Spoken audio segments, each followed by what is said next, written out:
Lesson 7 of Learn Your Scales and Arpeggios for Saxophone introduces the scale of B-flat major with 2 flats in its key signature.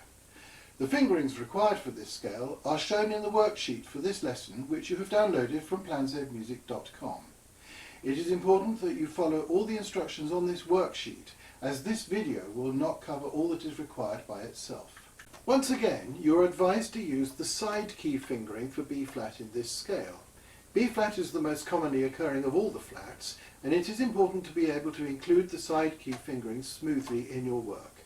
Exercise 8 helps with developing this technique.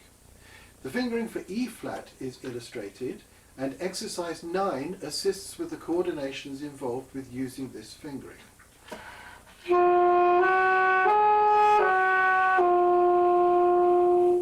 Here is the scale of B-flat major for 1 octave. In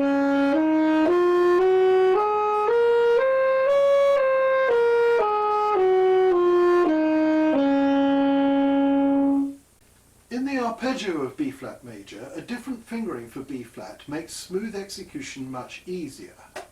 This is called the long B-flat because it's made possible by a long rod connecting the right hand mechanism with the bis key or B-flat button. Exercise 10 is for the use of this fingering. And here is the arpeggio of B-flat major for 1 octave.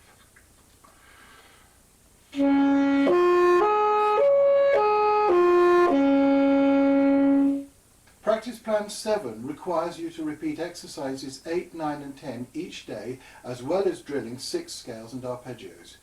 Be sure to complete it carefully before moving on to Lesson 8.